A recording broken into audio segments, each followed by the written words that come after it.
तो हम लोग दिव्य फार्मेसी के रूप में उत्पाद बनाते थे, कुछ जड़ी बूटियाँ, कुछ औषधियाँ हम बनाते थे।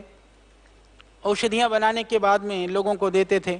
हमको आंवले की ज़रूरत भी पड़ती थी, तो कुछ किसान लोग आए, उन्होंने कहा कि हमको अभी आंवले के पेड़ हम काट रहे हैं।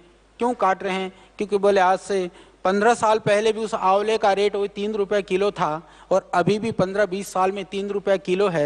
उसको तोड़ने का खर्चा भी पूरा नहीं होता है और हम उस पेड़ों को काट करके वहाँ पर कुछ खेती करेंगे। तो स्वामी जी ने कहा कि बोले भाई तू पेड़ मत काटो। मैंने कहा महाराज जी करेंगे क्या? बोले इनके जितना आंवला है पूछो कितना है, इसको हम खरीद लेते हैं। स्वामी जी कह तो रहे थे, मैं बैठा हुआ था, मेरा मन ये कह रहा था कि बाबा जी आंवला खरीद लेंगे, बाद की मुसीबत हमारी होगी। अब मैं योजना बनाने लगा कि हम करेंगे क्या इसकी।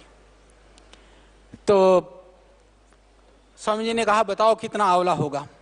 उन्होंने कहा जी होगा जी 40-50 टन तो होगा ही। बाद में पता चला वो 300-400 टन आंवला इकट्ठा हो गया था। हमारे पास मशीन भी नहीं थी जिसमें से कुछ करते हम तुरंत। मैंने कहा स्वामी जी आंवले का करेंगे क्या? उन्होंने कहा इसका जूस निकाल लेते हैं। ये एडवर्टाइज के विषय में, मार्केटिंग के सेल्स के विषय में, स्ट्रेटजी के विषय में, ये काफ़ी चीज़ों के लिए एक सोचने के लिए एक आइडिया आपको विचार मिल सकता है। हमने कहा मशीन नहीं है। फिर पता किया कि पंजाब एग्रो की जो पंजाब गवर्नमेंट की यूनिट लगी हुई थी वहाँ पर उनके पास मशीनें खाली थी। हमने पता किया, उन्होंने कहा कि हम जूस निकाल सकते हैं, हम जूस निकाल करके आपको दे देंगे। हमने आंवले के ट्रक वहाँ पहुँचाना शुरू किया। हमारे पास कोई फंड भी इतना नहीं था कि हम उस आंवले को उठा करके कहीं उसको हम जूस निकाल करके तुरंत हम उसको स्टोर कर सकते थे। तो आंवला मुश्किल से खरीदा। खरीदने के बाद में वहाँ जूस निकला। उन्होंने प्रेशर करना शुरू करा कि ले जा करके तो इसको कहीं आप ले जाइए और हमारा पेमेंट दीजिए जूस निकालने का।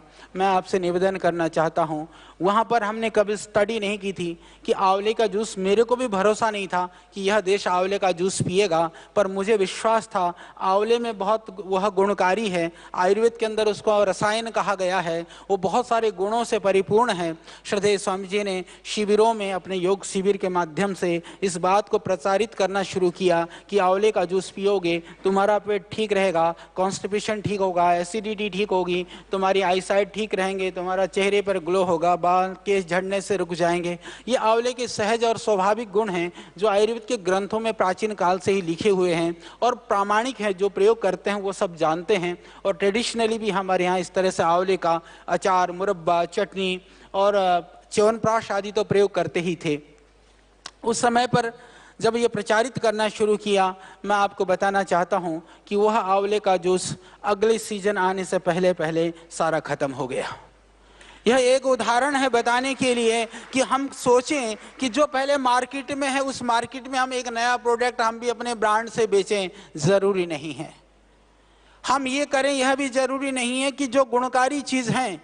मुझे खुशी है आप सब हमसे बहुत प्रेम करते हैं। अभी मलिक साहब अपना प्रेजेंटेशन दे रहे थे, मैं देख रहा था, बहुत अच्छा वो कर रहे थे। उसमें जैसे मैं एक बात हमेशा कहता हूँ कि हमको अपने उत्पाद बेचने के लिए, क्योंकि आप बड़े बड़े एडवर्टाइजमेंट के बड़े लोग आप यहाँ पर हैं, कि हमने कभी भी, पतंजलि ने कभी भी यह नहीं देखा कि हमको मार्केट साइज, किस चीज़ का कितना बड़ा मार्केट साइज है, हमने कभी यह नहीं सोचा।